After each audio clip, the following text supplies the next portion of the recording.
So today, the 20th of Cheshvan, which is the Hebrew day today, is the birthday, the Yom Haledis of the 5th Lubavitcher Rebbe, of which we are learning his mimer. The mimer HaCholzer that we've been learning, he authored it.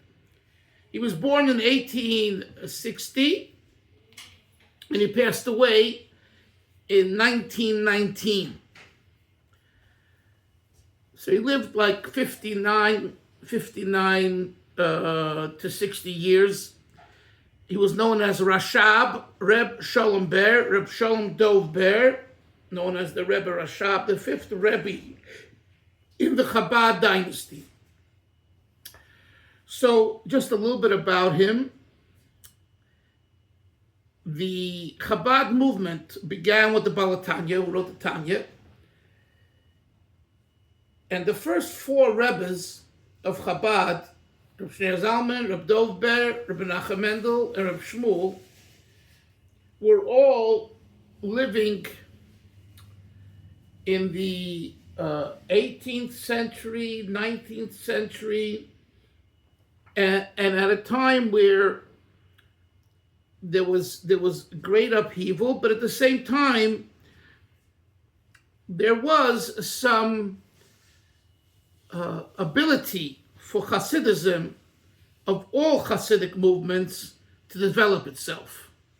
So Reb Shmelka of Nikolsburg, which I believe is associated with the Bustner movement, which Isser is involved with, etc. And Chaim Zev told me, not Chaim Zev, the Rabbi Aziz, your rabbi over there in Mishkafayim, he was involved with Bava for a while. I don't know if you know that, but so that goes back to the Noam Elimelech and to the Chayzav Lublin and to Rebbe, to the other Rebbe, I forget his name, the Rimenov, I think. Anyway, my point is that the development of Hasidism and Hasidic Rebbe's and Hasidic movement, pretty much it's, from the late 1700s through 1880, 1870, something like that. So the Rashab, this Rebbe, is born to his father, Reb Shmuel, and he comes, and he was born in 1860, as I said. He still is alive the first 6 years of his grandfather, the Tzemach Tzedek, the first Rebbe Menachem Mendel of Lubavitch. And he grows up in Lubavitch, which is in Belarus, and he becomes very, very steeped in Hasidic thought. Out of all the Rebbes, the Rashab was coined the Rambam of Chabad Chasidus. Maimonides, the Rambam, his treatise, the Yad HaChazoka, which has 14 volumes, equaling Yad, Yud Daled, is very analytical, splitting hairs, but done in a halachic way, so it's not noticeable many times. But the Rambam is the compendium that all great Talmudic masters study and have studied and analyzed. And if you were considered or are considered to be someone in the Talmud world, if you didn't analyze and study Maimonides seriously, you couldn't make it to that group of people.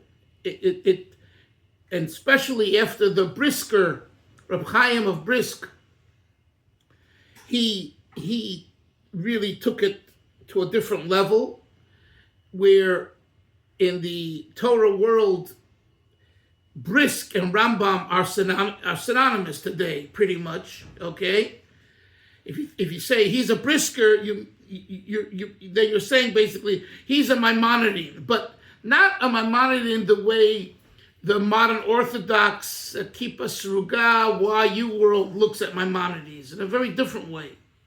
In a very, very different way. We're talking about in a very studied way, in an intellectual way, not in a hashkafa way. That's a whole different angle. And it's an important angle, but it's a different angle. Okay, so the Rashab, this Rebbe that today is his birthday, he was called the Maimonides of Chabad Chasidus. Why? Because his discourses are in Chasidism is in the same way, where he'll take a concept and dissect it into details and details. So, for example, why was the world created? So, in his most famous book of discourses called 5666 from that year, which is in English 1906, known in Chabad circles as Tov Reish Samach Vov, or even just by the word Samach Vov. Samach Vov equals 66, 5666.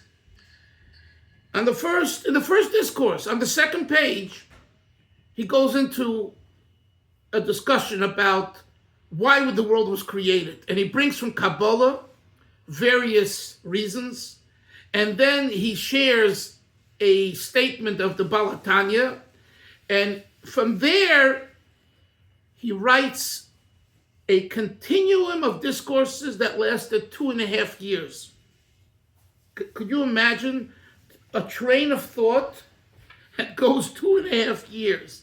That's how deep and articulate his style of writing and teaching Chasidus was. And that's why he became known as the Rambam of Chasidus.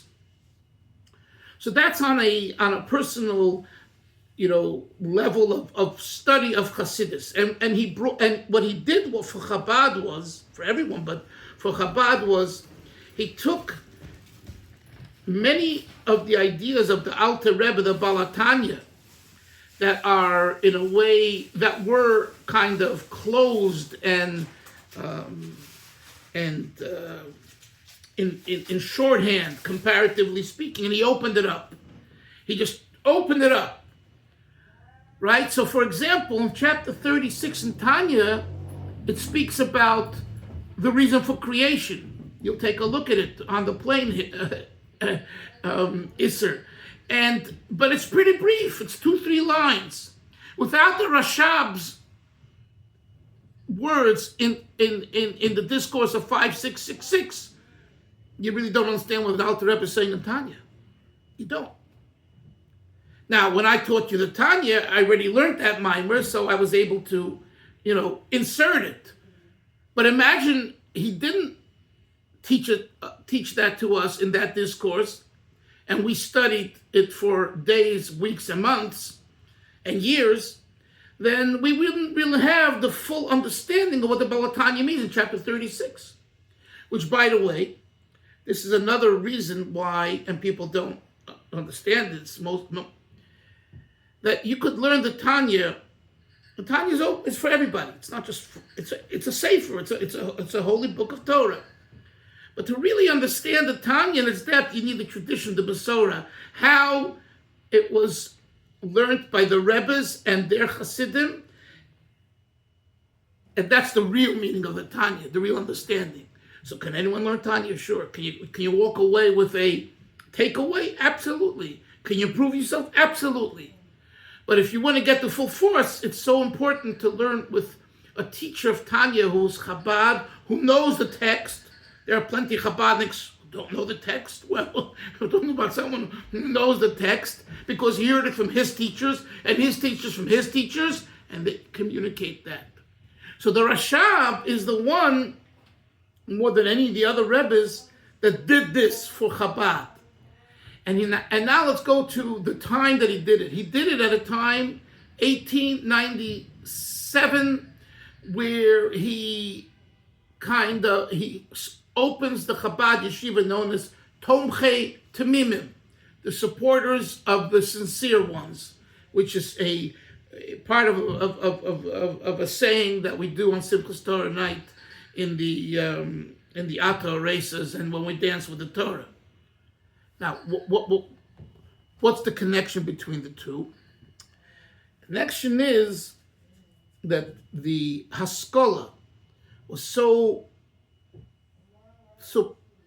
powerful at the time, where it caused thousands of the youth to leave Yiddishkeit, and even those that didn't were infested with haskalah, enlightenment thought, which was antithetical to Torah tradition.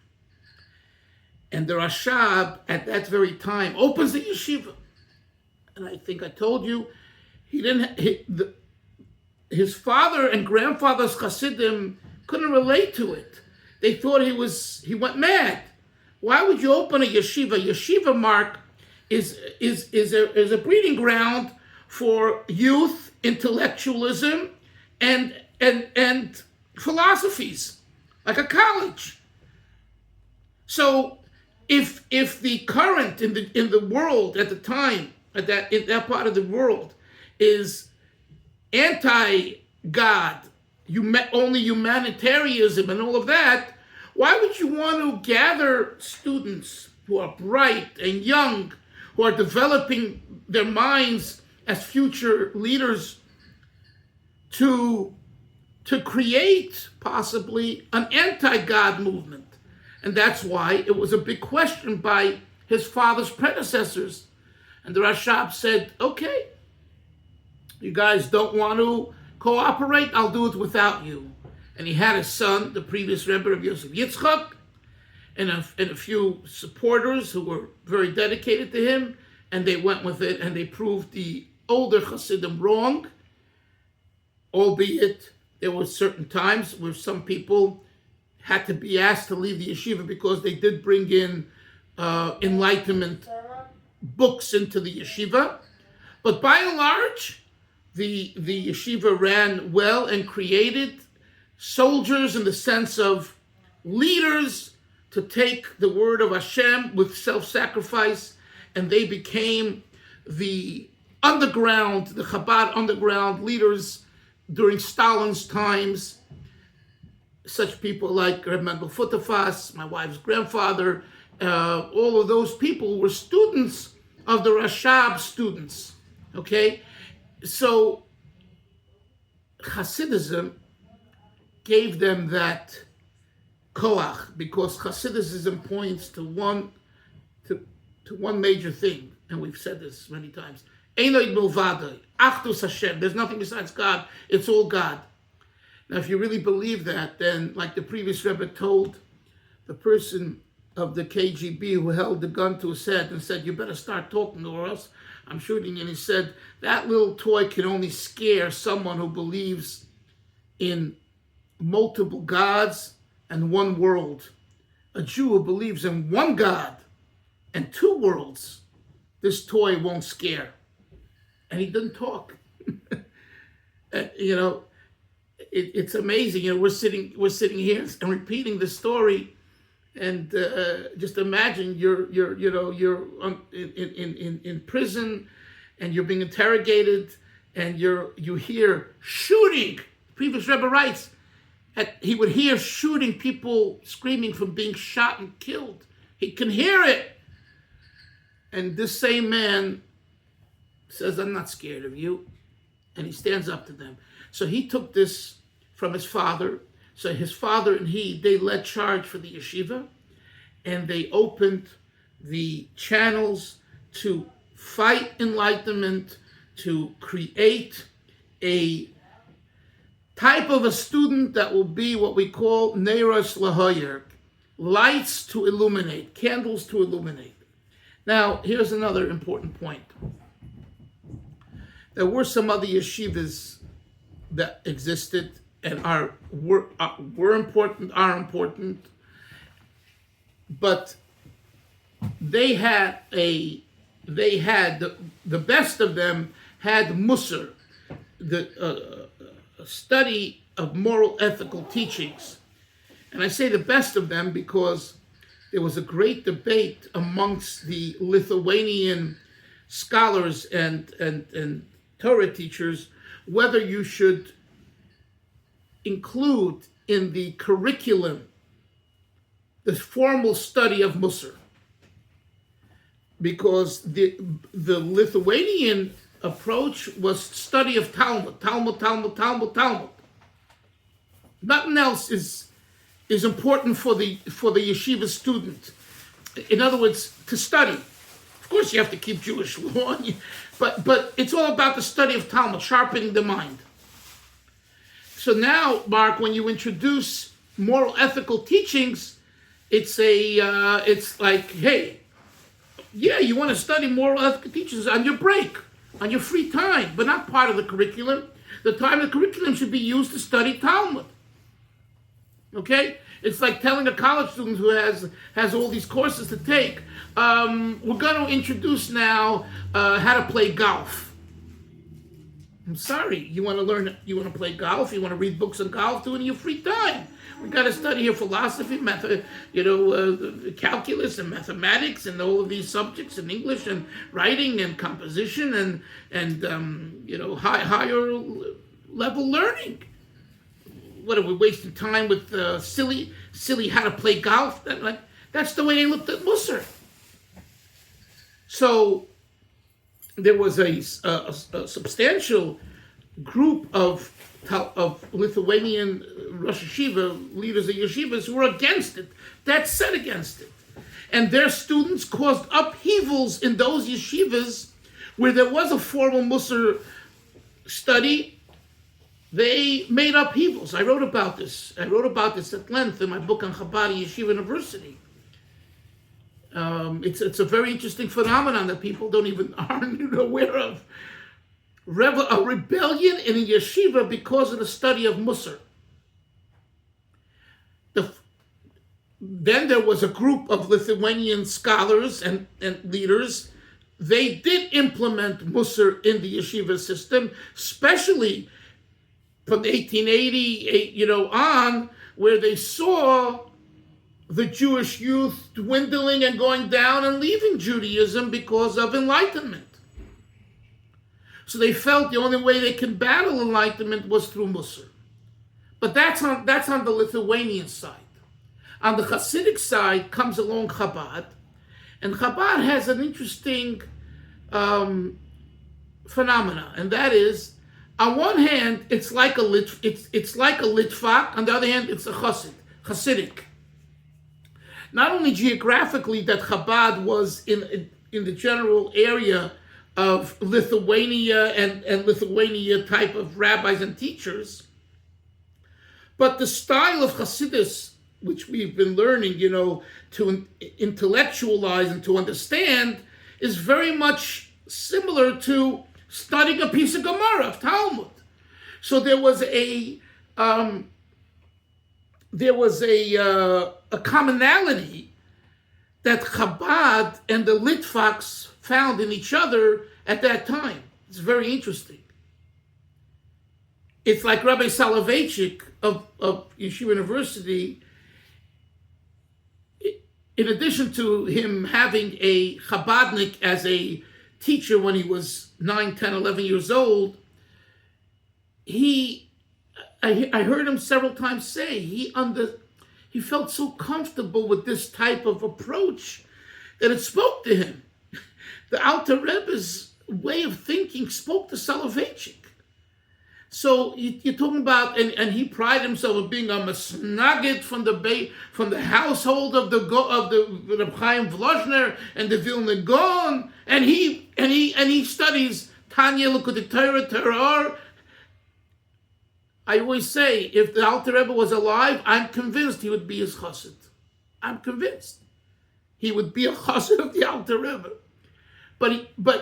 So on one hand, there's that commonality, but at the same time, Chabad is Chasidus. Chasidus means a warm davening, a tear, a dance, a hug, a beard. I mean, it's not that you don't have a beard, you can't be a Chabadnik, but you know what I'm saying. In Slabotka, they didn't allow you to have a beard. The Slabotka boys wore ties, beautiful pressed pants and shirts, groomed well. That was the Slabotka Lithuanian philosophy of be a man like a man, together with your Torah. Chasidus? Yes, sir. I've heard that all Hasidic groups learn Tanya. But my question is it taught, I mean, maybe you know, maybe you don't know, is it taught in Hasidic yeshivas outside of Chabad? No. Chasidus, no. It's not taught. It's no. Learn it on your own kind of thing. Yeah. Okay, so Torah V'das, which is the classical Orthodox yeshiva, which is, Litvish, Hasidic, so Rabbi Wolfson, Ol Sholem, who you heard of, the Mashgiach, Rabbi Wolfson, he's already passed away, he gave a shir in Tanya. Why? Because Rabbi Shragel Feivel Mendelovich, who wasn't the founder of Torah V'das, but was considered like the one who put it on the map, he was a Tzanzer Chassid from Hungary, that area, and he learned Tanya, and he was enamored with the Balatanya, so he implemented that there should be some study, again, he gave a shir in Tanya. There's a difference, Isser, between a rabbi giving a shir in Tanya versus part of the curriculum is Tanya's study. It's two separate things. So, and that's an anomaly, the Torah V'das. But as far as I know, there's no formal teaching of Tanya required in any Hasidic yeshiva. In other words, even, I want to make it clear, it's not that they don't have Tanyas and they don't learn Tanyas, but it's more, how should I say it, it's not formal. Right? I was just speaking to a boy, to a teenager who comes here sometimes, and he told me in his yeshiva here in Borough Park, Rabbi Eisenberger is the rabbi. He said he said there's Tanyas all over the base of Medrash, the study hall. And the rabbi quotes a lot, and but he goes, he brings in from everything. So what you are asking me, the answer is no. So Satmar learns Tanya too, but it's not the same Tanya.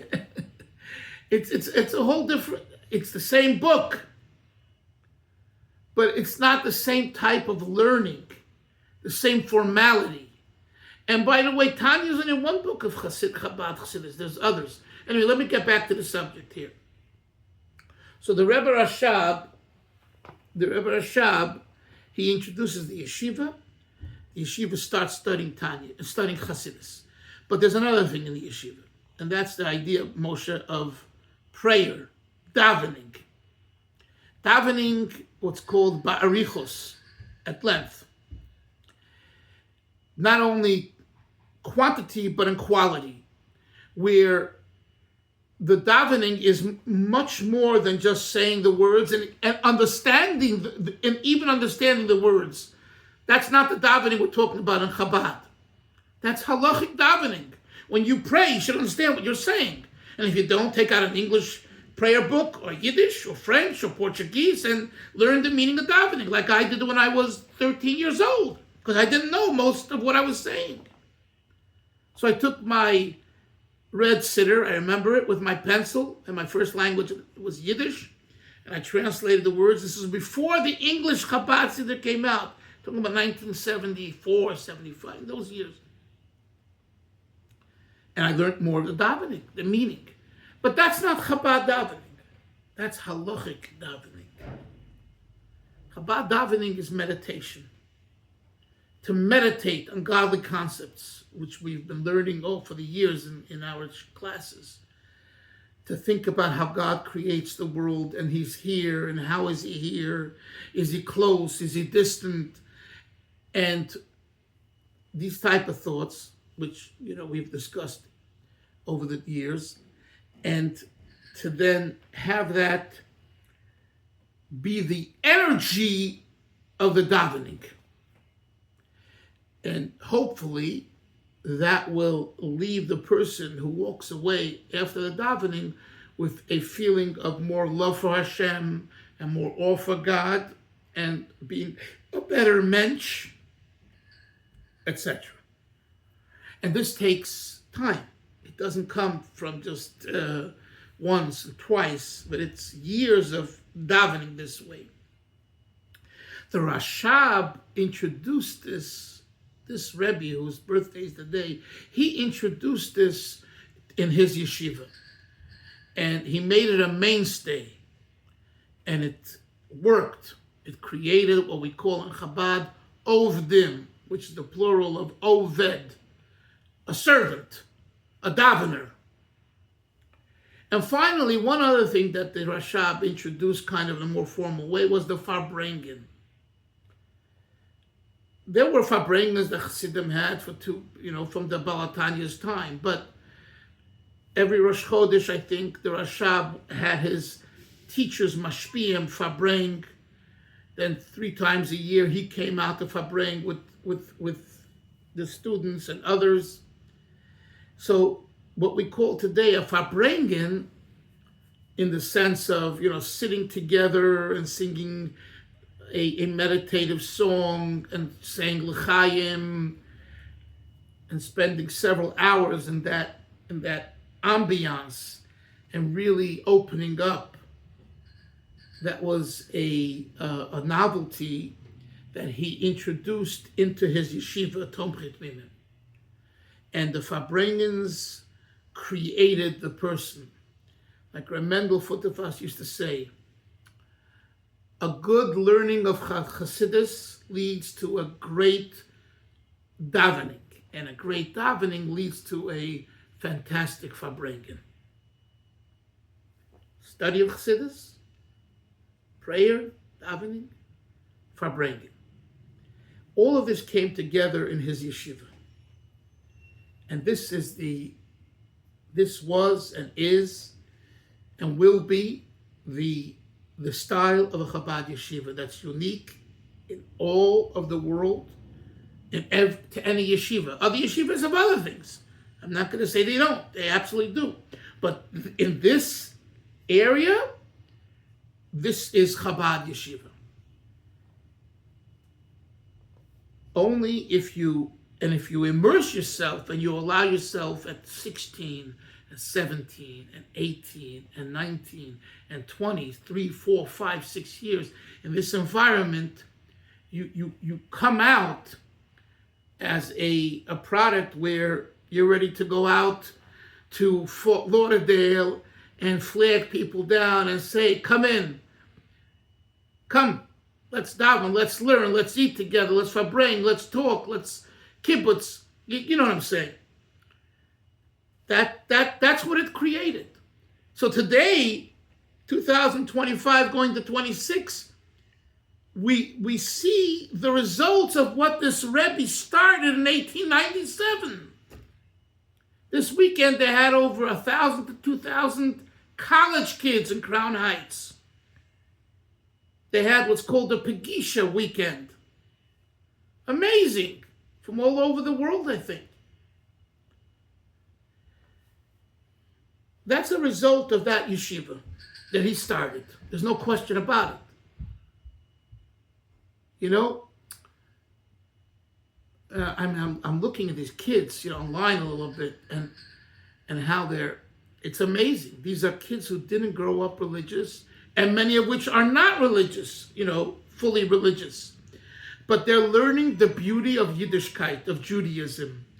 And as they continue, many will become more religious. And the number one thing is that I believe the rabbis want from these students is to marry a Jewish girl or boy. You're a Jew. Stay to your faith. And if they can accomplish that in today's environment, they're ahead of the game. Yes, it would be nice if they put on tefillin every day and they kept Shabbos and they put on a beard and they learned every day and they davened. Those are all niceties. But the thing that is so hard today on campus, in addition to the anti-Semitism, the BDS, and all that stuff, I'm not going into the political side, which is a big issue. It's a big issue.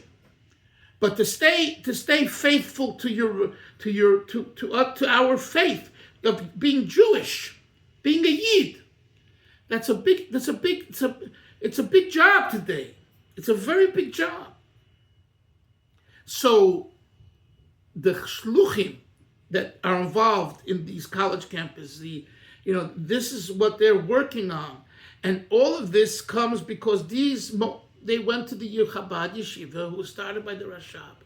So when we, on a day like this, when we talk about his birthday, when we talk about what he brought to the world, these are some of the points that we experience. Okay, we will learn tomorrow. Zai Gadund, everybody. Nice talking. Nice Farbrengen. Bye-bye. Take care.